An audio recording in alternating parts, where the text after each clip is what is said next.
Hello दोस्तों, नमस्कार।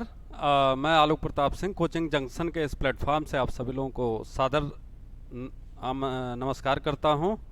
और देखिए, इस महामारी के दौर में जिसे हम कोविड-19 कह रहे हैं या कोरोना कह रहे हैं, सबसे बड़ी ज़रूरी है कि हम स्वस्थ रहें और अपने स्वस्थ रहने के साथ साथ इस बात का भी ध्यान दें कि हमारे जितने भी सगे संबंधी, नाते रिश्तेदार, मित्र मंडली के लोग हैं, उन्हें भी स्वस्थ रहने के लिए जितने भी मानक बताए जा रहे हैं, जो यथासंभव हैं, उनका पालन करिए। कम से कम बाहर निकलिए और घर में अगर हैं तो उस टाइम को एंजॉय करिए। एंजॉय कैसे करना है? आप पढ़ाई लिखाई करते रहिए, आप तमाम अन्य प्रोग्राम्स हैं उनको भी आप देख सकते हैं। और यह मान के चलिए कि यह समय भी समाप्त होगा, जो महामारी का दौर है। परीक्षाएं भी होंगी और परीक्षाएं होंगी तो उसके लिए हमें पढ़ाई लिखाई भी करते रहना है। तो इन तमाम चीज़ों को ध्यान में रखते हुए आपको जो है इस बात का जो है ध्यान देना है कि हम टू द पॉइंट अपने जो टारगेट्स हैं, जो हमारे एग्ज़ाम्स हैं, उनको लेकर के आप लगे रहिए, तैयारी करते रहिए। बहुत बहुत धन्यवाद आप लोगों को। चलिए आगे पढ़ा जाए। तो कल आप लोगों को या पिछले जो क्लासेस थे उसमें बहुत सारी चीज़ें बताई गई थी और उसके आगे थोड़ा हम लोग आज चलते हैं कि राज्य की जो विधायिका है उसके क्या क्या अधिकार हैं, क्या क्या कार्य हैं, कौन कौन से पद वहाँ पे होते हैं और वो उस पद की अपने क्या अधिकार और शक्तियाँ हैं, क्या गरिमा है, उन तमाम चीज़ों पर आज चर्चा होगी। तो आप देख रहे हैं बहुत ज़बरदस्त फिगर भी आपको दिख रहा होगा और ये फिगर किस तरफ इशारा कर रहा है। तो यह कहीं न कहीं जो भारत का संविधान है, जो भारत की राज व्यवस्था है, जो हमारे देश की संसद है और जो राष्ट्रपति भवन है, उसका एक प्रतिबिंब यहाँ पर आपको देखने को मिल रहा है। ठीक है, तो आगे चलते हैं। यहाँ पर भाग 6 जो हम लोग पढ़ रहे थे, पहले ऑफलाइन में पढ़ रहे थे यहाँ पर, तो भाग 6 के अंतर्गत आज जो महत्वपूर्ण चीज़ है वह आपको ध्यान देना है कि उसमें हम लोग क्या देख रहे हैं। राज्य का विधानमंडल, राज्य का विधानमंडल, लेजिस्लेचर ऑफ स्टेट। ठीक है, तो 171 तक विधान परिषद का जो निर्माण होता है, सृजन होता है, वहां तक हम लोग पढ़ लिए थे। यहाँ पर 172 जो राज्यों के विधानमंडल की बात की गई है, राज्यों के विधानमंडलों की अवधि की बात की गई है। तो कह रहा है कि यथाशीघ्र यदि विधानसभा किसी अन्य कारण से अल्पमत में न आ जाए या सरकार यह कहें कि सरकार जो है अल्पमत में आ गई है, उस स्थिति को छोड़ करके किसी भी रूप में विधानसभा का जो कार्यकाल होगा वह कितने वर्ष का होगा? 5 वर्ष का। कितने वर्ष का होगा? 5 वर्ष का। तो यह सब आप लोग जानते हैं कि हमारे विधानमंडल की जो अवधि होती है वह कितनी होती है? 5 वर्ष की होती है। ठीक है ना? और इसमें यह भी याद रखिएगा कि अगर विधानसभा की बात हम करें तो प्रत्येक राज्यों में 5 वर्ष है और प्रत्येक ऐसे राज्य जहां पर विधान परिषद है वहां पर 6 वर्ष का कार्यकाल एक विधान परिषद सदस्य का होता है। एक एमएलसी का जो कार्यकाल होता है वह कितना होता है? 6 वर्ष का होता है। ठीक है, फिर आगे हम लोग थोड़ा देखते हैं। यहाँ पर अनुच्छेद 175, बहुत सारी चीजें बीच में हैं जो आपके लिए बड़ी महत्वपूर्ण नहीं है। ठीक है ना? तो इसलिए वहां पर आप जो है अपना बहुत टाइम वेस्ट मत करिए, प्रोफेशनल बनिए, स्ट्रेटजी अच्छी हो आपकी, एक टैक्टिक्स अच्छी होनी चाहिए, रणनीति होनी चाहिए और उस हिसाब से पढ़िए जो आपके लिए महत्वपूर्ण है। तो हमने कहा कि यहाँ पर राज्यों के विधानमंडलों की अवधि जो कि 5 वर्ष निर्धारित की गई है, यदि वह विधानमंडल अल्पमत में नहीं है, विधानसभा अल्पमत में नहीं आ जाती है, तो जो सरकार है, कभी कभी क्या होता है कि बहुमत नहीं रहता उसके पास, सरकार गिर जाती है।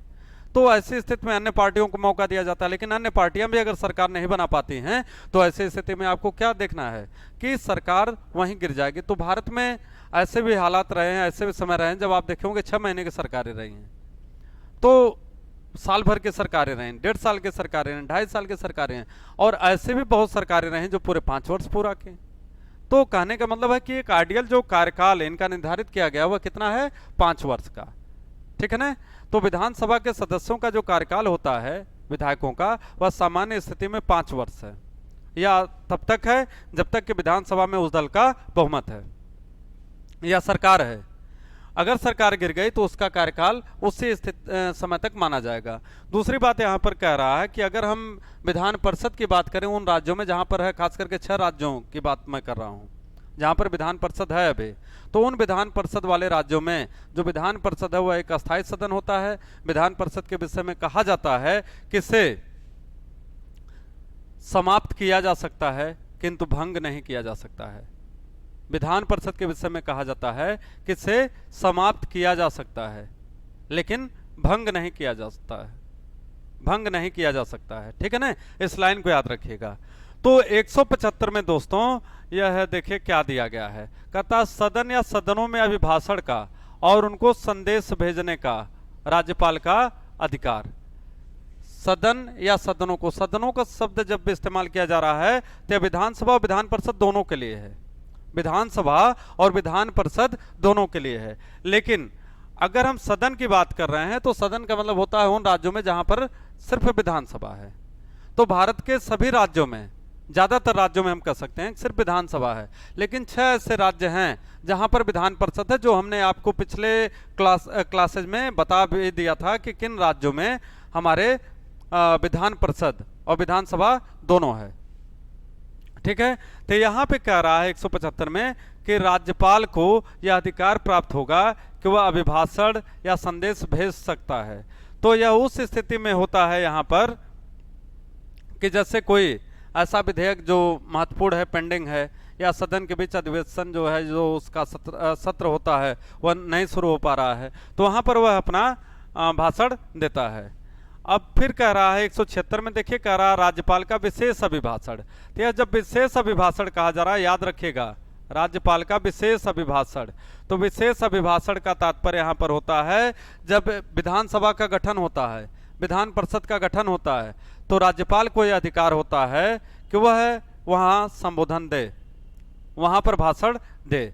मतलब उस विधानसभा का जो नया नया सृजित हुआ है वह उसमें नई गठित विधानसभा में अभिभाषण दे, अथवा नए विधान परिषद को जहां पर होता है तो वहां पर वह किसी सत्र की जो शुरुआत होती है किसी भी सत्र की, तो वह पहले दिन जो है वहां पर भाषण दे। ठीक है ना, इस चीज के विषय में यहां पर बताया जा रहा है। आगे देखते हैं 177, तो कहता है कि सदनों के बारे में मंत्रियों और महाधिवक्ता के अधिकार। सदनों के बारे में मंत्रियों एवं महाधिवक्ता के अधिकार, यह बहुत महत्वपूर्ण लाइन है। यही सेम लाइन आप देखेंगे अनुच्छेद 88 में भी है। कहां पर? अनुच्छेद 88। अनुच्छेद 88 में क्या कहा गया है कि सदनों के बारे में मंत्रियों एवं महान्यायवादी, यह केंद्र की बात हो रही है, महान्यायवादी के अधिकार। तो यहां पर आपको बताया गया था अनुच्छेद 88 में कि किसी भी मंत्री अथवा किसी भी महान्यायवादी को अधिकार होगा कि यदि उसका नाम सदन में भेजा गया है भागीदारी के लिए, भाषण के लिए, तो वहां पर भागीदारी कर सकता है, भाषण दे सकता है, किंतु उसे मताधिकार प्राप्त नहीं है। ठीक है ना, महान्यायवादी को तो किसी भी स्थिति में नहीं है मताधिकार प्राप्त किसी भी सदन में, लेकिन सदन में बैठक में भाग ले सकता है, भाषण दे सकता है, यह तमाम अधिकार उसको प्राप्त हैं। मंत्री जो होता है, यदि जिस सदन का वह सदस्य है, तो एक सांसद के रूप में जिस सदन का वह सदस्य है, राज्यसभा का है तो राज्यसभा में, लोकसभा का है तो लोकसभा में, जहां पर वह सांसद है वहीं पर जाकर के वह मताधिकार कर सकता है। मंत्री होने के नाते ऐसा नहीं है कि वह किसी भी सदन में मताधिकार करेगा, नहीं, जहां का वह सांसद है वहीं पर मताधिकार करेगा। यही चीज यहाँ राज्यों के विषय में है। तो 177 के अंतर्गत याद रखिएगा, वहां 88 है, यहाँ 177 राज्यों में। तो 177 के अंतर्गत क्या कह रहा है कि सदनों के बारे में मंत्रियों और महाधिवक्ता के अधिकार, जो मंत्री होगा राज्य का या जो महाधिवक्ता होगा उसको यह अधिकार प्राप्त होगा कि यदि उसका नाम उस सदन में गया हुआ है तो उस सदन में वह भाषण दे सकता है, वहां बैठ सकता है, बहस में भागीदारी कर सकता है, किंतु उसे मताधिकार प्राप्त नहीं है। तो फिर महाधिवक्ता को किसी भी सदन में मताधिकार नहीं प्राप्त है, लाइन याद रखिएगा, महाधिवक्ता को किसी भी सदन में मताधिकार करने का अधिकार प्राप्त नहीं है, किंतु जो मंत्री होगा, मंत्री उसी सदन में मताधिकार कर सकता है जिस सदन का वह सदस्य है। अगर विधानसभा का सदस्य है तो विधानसभा में, अगर विधान परिषद का सदस्य है तो विधान परिषद में ही वह जो है मताधिकार कर सकता है। ठीक है, तो 88 और 177 अंतर इतना ही है कि 88 केंद्र के लिए उपबंध है और जो 177 है यह राज्य से संबंधित है। हम यहाँ पर पढ़ भी रहे हैं क्या, भाग 6 राज्य, और भाग 6 की शुरुआत कहाँ से होती है, तो इसकी शुरुआत जो होती है वह अनुच्छेद 152 से होती है। ठीक है ना, 152 से। आगे अनुच्छेद 178 में क्या कह रहा है, 178 में कह रहा है कि विधानसभा का अध्यक्ष और उपाध्यक्ष, यहाँ पद की बात की गई है कि प्रत्येक विधानसभा में जैसे ही विधानसभा का गठन होगा तो प्रत्येक राज्य की विधानसभा जहां पर चुनाव हुआ है नया नया, वह यथाशीघ्र अपने गठन से यथाशीघ्र वह कहता है अपने सदस्यों में से एक अध्यक्ष का चुनाव करेगा और एक उपाध्यक्ष का। तो अध्यक्ष और उपाध्यक्ष के चुनाव में कौन भागीदारी करेंगे, तो कहता है कि विधानसभा का जो सदस्य होता है अर्थात जो विधायक होता है वह अपने सदस्यों में से मताधिकार के द्वारा एक अध्यक्ष अथवा एक उपाध्यक्ष का जो है निर्वाचन करेगा। ठीक है, इतनी चीज यहां पर आपको याद रखनी है। ठीक, अनुच्छेद 181 क्या कह रहा है, कहता है जब अध्यक्ष या उपाध्यक्ष पद को हटाने का अध्यक्ष अथवा उपाध्यक्ष को पद से हटाने का कोई संकल्प विचाराधीन है तब उसका पीठासीन न होना, अर्थात यदि अध्यक्ष को हटाने का कोई विचार प्रस्ताव जो है लंबित है, अध्यक्ष को हटाने का, स्पीकर को हटाने का कोई प्रस्ताव लंबित है अथवा डिप्यूटी स्पीकर को, उपाध्यक्ष को हटाने का कोई प्रस्ताव लंबित है, तो वह उस समय उस सदन का, मतलब अपने विधानसभा का जो है किसी भी सदन की अध्यक्षता नहीं करेगा, मतलब अपने विधानसभा की जो है अध्यक्षता नहीं करेगा। तो आप देखते हैं कि जब अध्यक्ष या उपाध्यक्ष को पद से हटाने का कह रहा है, कोई भी संकल्प विचाराधीन है, तब उसका पीठासीन न होना, मतलब उसका चेयर न करना। तो स्पीकर और deputy speaker can not chair the session as long as there is any kind of charge of removal against them. Is it clear now? I hope it should be. ठीक है, आगे कहता है किंतु ध्यान से एक चीज और 181 में देखेगा कि अध्यक्ष या उपाध्यक्ष को जब हटाया जाता है तो उसकी सूचना 14 दिन पूर्व उसे देनी चाहिए। ठीक है ना, कितना, 14 दिन पूर्व है। तो यह भी एक चीज यहां पर याद रखिएगा। फिर कहता है कि 183 में सभापति और उप सभापति का पद रिक्त होना, मतलब यह विधान परिषद की बात कर रहा है, तो यह पद से हटाया जाना। तो कह रहा है कि यदि सभापति और उप सभापति का पद रिक्त है अथवा पद त्याग दे चुका है अथवा पद से हटाया गया है तो यथाशीघ्र उस पद को भरा जाएगा। ठीक है, लेकिन ध्यान दीजिएगा, सभापति किसको त्यागपत्र देगा, उपसभापति को, उपसभापति किसको देगा त्यागपत्र, सभापति को। यहां पर भी यही बात है, अध्यक्ष किसको देगा, उपाध्यक्ष को, उपाध्यक्ष किसको देगा, अध्यक्ष को। तो इस चीज का आप यहां पर ध्यान दीजिएगा। ठीक है, अथवा उसको हटाने का कह रहा कोई प्रस्ताव लंबित है, तो जब भी हटाया जाएगा तो इसकी सूचना कह रहा है कि 14 दिन पूर्व उसे देनी पड़ेगी। ठीक है, आगे फिर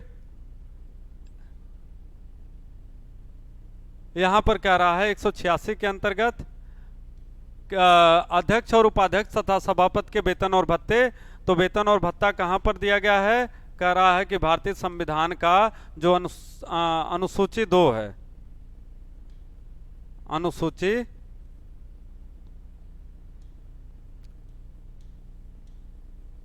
2, लेकिन कहां से दिया जाएगा, तो यह राज्य की बात हो रही है, तो राज्य की संचित निधि पर, राज्य की संचित निधि से इसको दिया जाएगा, राज्य की संचित निधि से इसको दिया जाएगा। ठीक है ना, इस चीज को आपको याद रखना है। ठीक, फिर आगे 189 में कह रहा है कि राज्य के विधानमंडल का सचिवालय, राज्य के विधानमंडल का सचिवालय भी गठित होगा। इसको बस इतना ही याद रखिए कि यहाँ पर प्रत्येक विधानमंडल का अपना एक सचिवालय होता है जिसमें तमाम पदाधिकारी होते हैं, उसका एग्जाम होता है, उस एग्जाम के द्वारा वहाँ पर जितने पदाधिकारी होते हैं, कर्मचारी होते हैं, उनकी नियुक्ति की जाती है। इसलिए देखिए विधानसभा अथवा विधान परिषद की जो है क्या आती है, वैकेंसी आती रहती है अलग से। ठीक है ना, फिर आगे 192 में कह रहा है कि सदस्यों की निर्भरताओं से संबंधित प्रश्नों पर विनिश्चय, सदस्यों की निर्भरताओं से संबंधित प्रश्नों पर विनिश्चय। तो कोई भी सदस्य है तो उसकी जो निर्भरता है, मतलब अयोग्यता का जो मामला आता है, वह किसके द्वारा निर्धारित किया जाएगा? तो कह रहा है कि उस राज्य का जो राज्यपाल है वह तो करेगा, लेकिन किसके परामर्श से? तो कहता है चुनाव आयोग के परामर्श के परिणाम स्वरूप, चुनाव आयोग के परामर्श के परिणाम स्वरूप उसके निर्भरता से संबंधित प्रश्नों का जो निपटारा है उस राज्य के राज्यपाल के द्वारा किया जाएगा। अब जो महत्वपूर्ण चीज है यहाँ पर वह याद रखिए, अनुच्छेद 198, अनुच्छेद 198 कहता है धन विधेयकों के संबंध में विशेष प्रक्रिया, special provision regarding money bill, special provision regarding money bill. तो मनी बिल के विषय में कह रहा है कि यहाँ पर विशेष प्रक्रिया, तो धन विधेयक के विषय में याद रखिएगा कि धन विधेयक सिर्फ और सिर्फ विधानसभा में ही, विधानसभा में ही प्रस्तुत किए जा सकते हैं। Money bill can be presented only in the legislative assembly, money bill can be presented only in the legislative assembly, it can not be presented in the legislative council. इसे विधान परिषद में उपस्थित नहीं किया जा सकता है, इसे विधान परिषद में प्रस्तुत नहीं किया जा सकता है। तो इस बात को भी आपको यहाँ पर ध्यान देना है कि धन विधेयक के संबंध में विशेष प्रक्रिया क्या है, कि यह सिर्फ और सिर्फ, यह केवल विधानसभा में ही प्रस्तुत किया जा सकता है। विधान परिषद इस पर 14 दिन का टाइम दिया जाता है, 2 सप्ताह का, उस पर विचार कर सकती है, उस पर अपना मत दे सकती है, लेकिन उस सलाह को मानना, उस एडवाइस को मानना न मानना यह विधानसभा के ऊपर निर्भर करता है। यही चीजें आपको अनुच्छेद 109 के अंतर्गत आपको बताई गई थी केंद्र के विषय में। अनुच्छेद 109, अनुच्छेद 109 यह बात आपको लोकसभा से संबंधित बताया गया था कि लोकसभा में ही धन विधेयक प्रस्तुत किया जा सकता है। तो वह क्या था? अनुच्छेद 109। लेकिन 198 में कहां पर है? कह रहा है कि धन विधेयक विधानसभा में ही प्रस्तुत किया जा सकता है, क्योंकि यहां हम क्या पढ़ रहे हैं? भाग 6 राज्य प्रांत, उनके विषय में पढ़ रहे हैं। ठीक है ना, तो इस चीज का आपको यहां पर ध्यान देना है। फिर अब कह रहा है धन विधेयक की परिभाषा। तो धन विधेयक की परिभाषा जो अनुच्छेद 110 के अंतर्गत आपने पढ़ी है, कहां पर? अनुच्छेद 110 की जो परिभाषा आपने पढ़ी है वही परिभाषा अनुच्छेद 199 में भी धन विधेयक की आपको पढ़नी है। तो 110 के अंतर्गत जो परिभाषा है वह आपको लिखवाई गई है, आपको बताया गया है। ठीक है, और वही सेम परिभाषा राज्यों के विषय में भी अनुच्छेद 199 के अंतर्गत लागू होती है, उसी परिभाषा को माना गया है। क्लियर? तो उसको आप नोट कर लीजिएगा। फिर है विधेयकों पर अनुमति, विधेयकों पर अनुमति। तो कहता है कि राज्यपाल को यह अधिकार होगा, राज्य के राज्यपाल को यह अधिकार होगा कि वह किसी भी ऐसे विधेयक को जिसको कि वह राष्ट्रीय महत्व का समझ सकता है, जिसको वह राष्ट्रीय महत्व का समझता है, या उसके संज्ञान में वह ऐसा मामला है जहां पर उसे लगता है कि राष्ट्रपति की सलाह लेनी चाहिए, तो वह राष्ट्रपति के सलाह हेतु किसी भी विधेयक को रोक सकता है। किंतु यदि वह धन विधेयक नहीं है तो अगर वह धन विधेयक है तो राष्ट्रपति के पास चला गया गलती से, तो राष्ट्रपति यथाशीघ्र उस विधेयक को उस राज्य के राज्यपाल को क्या करेगा, वापस कर देगा। इस चीज का आपको यहां पर ध्यान देना है। उस राज्य के राज्यपाल को क्या करेगा, यथाशीघ्र वापस कर देगा, क्योंकि धन विधेयक के विषय में विधानसभा का एकाधिकार है। ठीक है, तो धन विधेयक के अलावा यदि कोई अन्य विधेयक है जो वहां के राज्यपाल को, उस राज्य के राज्यपाल को लगता है कि नहीं यहां पर हमें राष्ट्रपति का अनुमति लेना चाहिए, तो वह उसके अनुमति के लिए उस विधेयक को क्या कर सकता है, रिजर्व रख सकता है, आरक्षित कर सकता है। ठीक है ना, तो यह जो है आपको यहां पर ध्यान देना है। ठीक,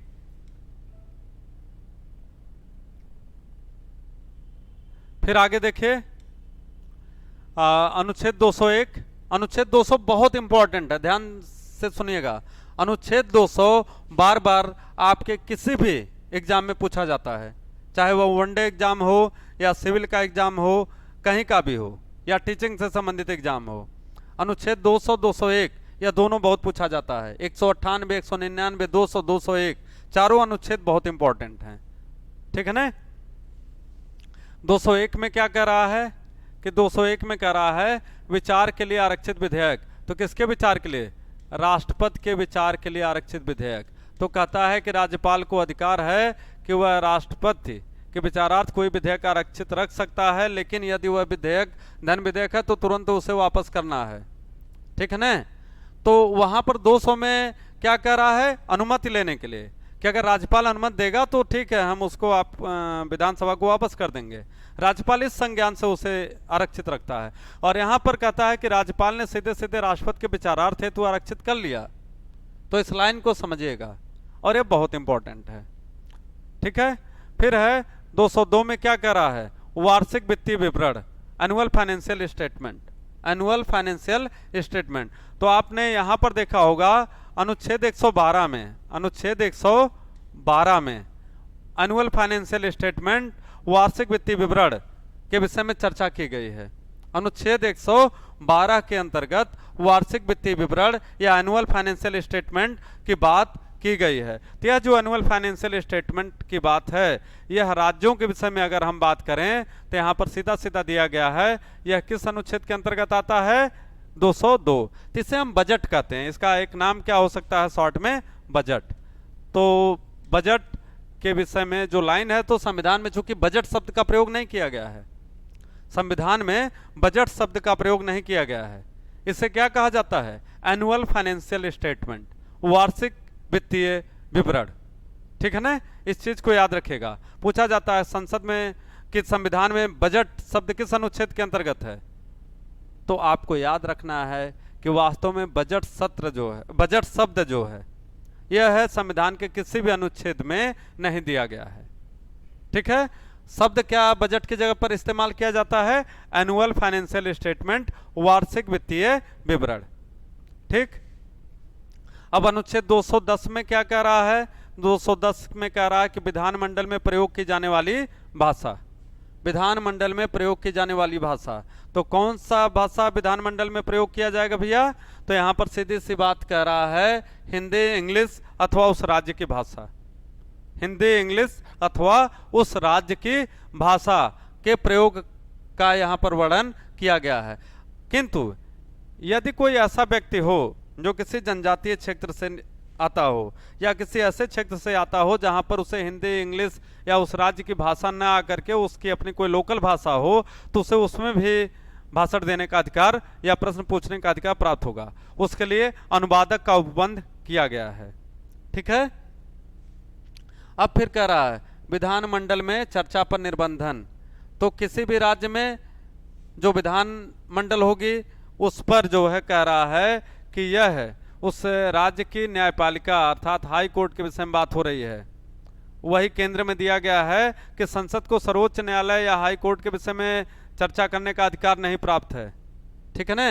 तो वैसे यहां पर भी कह रहा है कि विधानमंडल में भी न्यायपालिका के ऊपर चर्चा करने का कोई प्रोविजन नहीं किया गया है। इस पर क्या किया गया, रोक लगाया गया है कि आप जो है विधानमंडल में जो है किसी भी न्यायपालिका के विषय में उसके कार्यप्रणाली के विषय में कोई चर्चा पर चर्चा नहीं कर सकते हैं, क्योंकि वह न्यायपालिका का विशेषाधिकार है, कैसे कार्य करती है। फिर आगे यहां तो न्यायपालिका के विषय में बात हो रही है कि न्यायपालिका के विषय में चर्चा नहीं कर सकती, लेकिन आगे देखिएगा यह भी इंपॉर्टेंट है। अनुच्छेद 212 में क्या कह रहा है? 212 में कह रहा है कि न्यायालयों द्वारा विधानमंडल की कार्यवाहियों की जांच न किया जाना। न्यायालयों द्वारा विधानमंडल की कार्यवाहियों की जांच न किया जाना, अर्थात किसी भी राज्य की जो न्यायपालिका है उसको भी यह अधिकार नहीं प्राप्त है कि वह जो है किसी राज्य की विधानमंडल की कार्यवाही कैसे चल रही है, वहां किस चीज पर बहस हुई, किस चीज पर चर्चा हुई, उस पर अपनी कोई प्रतिक्रिया दे अथवा कोई जांच संपन्न कराए। तो अनुच्छेद 211 में जहां न्यायपालिका की स्वायत्तता को स्थापित किया गया है, वहीं अनुच्छेद 212 के अंतर्गत विधानमंडल की भी स्वायत्तता को स्थापित किया गया है। अर्थात एक शब्द जो आप सुनते हैं, शक्ति पृथक्करण, शक्ति पृथक्करण का सिद्धांत, जो आपके संविधान में अनुच्छेद 50 में भी दिया गया है। कहां पर? अनुच्छेद 50 में। यहां पर उसका सम्मान किया जा रहा है। ठीक है, न ही विधानमंडल को यह अधिकार होगा कि वह न्यायपालिका के कार्यों की, उसके कार्यप्रणाली की समीक्षा करे, उसकी जांच करे, और न ही या किसी जज के विषय में कमेंट करे। और अनुच्छेद 212 में कह रहा है, यह दोनों बहुत इंपॉर्टेंट है। अनुच्छेद 212 में यह भी कहा गया कि न्यायालयों को भी अधिकार नहीं प्राप्त है कि वह विधानमंडल की कार्यवाहियों की जांच करे। तो आपने देखा कि कितना महत्वपूर्ण सेक्शन यह है। बहुत सारी चीजें आपने केंद्र में पढ़ा हुआ है, इसलिए मैं उसको बहुत ज्यादा व्याख्या यहाँ पर नहीं किया, लेकिन जितनी भी महत्वपूर्ण बातें हैं वह सब आपको यहाँ पर क्या की गई हैं, बताई जा चुकी हैं। अतः आप जितने महत्वपूर्ण अनुच्छेद हैं इनको केंद्र वाले के साथ कोरिलेट करते हुए आप आगे पढ़िएगा। ठीक है ना? तब तक के लिए बहुत बहुत धन्यवाद। Have a good day, enjoy करिए, मस्त रहिए और जम के पढ़ाई करिए। पढ़ाई में हम बार बार कहते हैं रेगुलरिटी बहुत जरूरी है। कम और ज्यादा उतना मायने नहीं रखता जितना कि रेगुलरिटी मायने रखती है। ठीक है ना? तो रेगुलरली आप जम के पढ़िए। Good luck.